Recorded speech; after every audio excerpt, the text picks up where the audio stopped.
Hello. അപ്പോൾ നമ്മളിന്ന് പഠിക്കാൻ പോണത് 10ാം ക്ലാസ്സിലെ ബയോളജിയാണ്. ബയോളജിയിലെ ഫസ്റ്റ് ചാപ്റ്ററാണ് പഠിക്കാൻ പോണത്.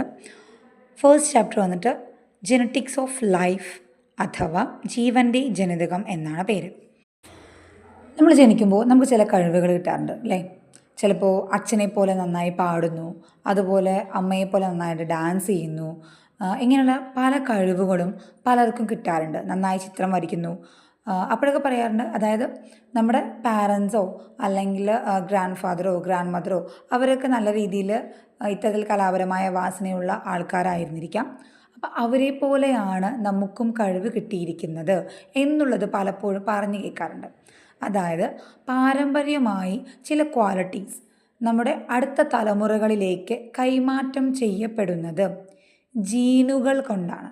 ഓക്കെ, ഇത്തരത്തിലുള്ള ജീനുകളെക്കുറിച്ചും അതുപോലെ തന്നെ ജീൻ എഡിറ്റിംഗ് എന്താണ്, DNA എന്താണ്, ഇങ്ങനെയുള്ള കാര്യങ്ങളെക്കുറിച്ചാണ് നമ്മൾ ഈ പാഠഭാഗത്ത് പഠിക്കാൻ പോണത്. നമ്മൾ ടെക്സ്റ്റ് ബുക്കിൽ രണ്ടാൾക്കാരുടെ പിക്ചർ കാണുന്നില്ലേ? ജെനിഫർ എ ഡൗഡ്ന, അതുപോലെ തന്നെ ഇമ്മാനുവൽ കാർപെൻറ്റിയർ. ഓക്കെ, ഇവർ രണ്ടുപേരും നോബൽ പ്രൈസ് വിന്നേഴ്സായ വ്യക്തികളാണ്. അതായത് ജീൻ എഡിറ്റിംഗ് ചെയ്ത് നോബൽ പ്രൈസ് വിൻ ചെയ്ത രണ്ട് വ്യക്തികളാണ് ഇവർ. ഇവരുടെ പ്രത്യേകത എന്ന് പറഞ്ഞു കഴിഞ്ഞാൽ, അതായത് കണ്ണിൽ കാണാൻ പോലും പറ്റാത്ത അത്രയും ചെറുതായ ഭാഗങ്ങളാണ് ഈ ജീനുകൾ എന്ന് പറയുന്നത്. ഓക്കെ, അവയിൽ തന്നെ എഡിറ്റിംഗ് എങ്ങനെ ചെയ്യാം, ജനിതക മാറ്റം എങ്ങനെ കൊണ്ടുവരാം എന്നുള്ള കണ്ടുപിടുത്തം നടത്തിയ രണ്ട് പേരാണ് Jennifer A Doudna and Emmanuel Charpentier. ഇപ്പോൾ നിങ്ങൾക്കൊരു സംശയം തോന്നും, എന്തിനാണ് ഈ ജീൻ എഡിറ്റിംഗ് നടത്തുന്നത്? അതായത് ജനിതകമായി നമുക്ക് ക്വാളിറ്റീസ് മാത്രമല്ല കൈമാറ്റം ചെയ്യപ്പെടാം. അതായത് നമ്മുടെ പാരൻസിനോ അല്ലെങ്കിൽ ഗ്രാൻഡ് പാരൻസിനൊക്കെ ഉള്ള പല രീതിയിലുള്ള രോഗങ്ങളും പ്രശ്നങ്ങളും അതും കൈമാറ്റം ചെയ്യപ്പെടാനുള്ള ചാൻസസ് ഉണ്ട്.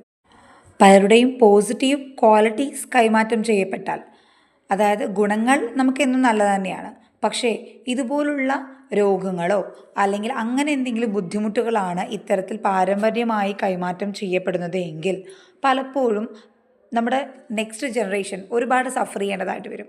സോ ഇങ്ങനെയുള്ള പ്രോബ്ലംസ് ഒഴിവാക്കാൻ വേണ്ടിയാണ് ജീൻ എഡിറ്റിംഗ് എന്ന് പറയുന്ന സാങ്കേതികവിദ്യ നമ്മൾ ഉപയോഗിക്കുന്നത്.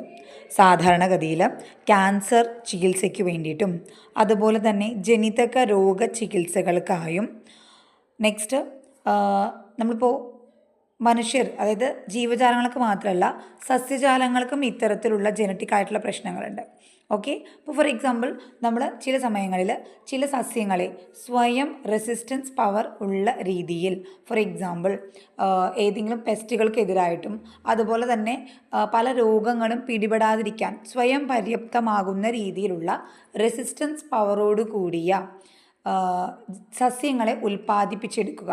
ഇതിനായും നമ്മൾ സാധാരണ ജീൻ എഡിറ്റിംഗ് ഉപയോഗിക്കാറുണ്ട്. അപ്പോൾ എന്താണ് ജീനുകളുടെ ഉപയോഗമെന്ന് മനസ്സിലായല്ലോ. പാരമ്പര്യമായി ഗുണങ്ങളോ ദോഷങ്ങളോ അത് മറ്റൊരു ജനറേഷനിലേക്ക് കൈമാറ്റം ചെയ്യപ്പെടുന്നത് ജീനുകളുടെ സഹായത്താലാണ്. ഈ ജീനുകളെക്കുറിച്ചുള്ള പഠനമാണ് ഈ പാഠഭാഗത്തുള്ളത്. ഈ വീഡിയോ നിങ്ങൾക്ക് ഇഷ്ടപ്പെട്ടാൽ ILSൻ്റെ ചാനൽ ലൈക്ക് ചെയ്യാനും ഷെയർ ചെയ്യാനും സബ്സ്ക്രൈബ് ചെയ്യാനും മറക്കരുത്.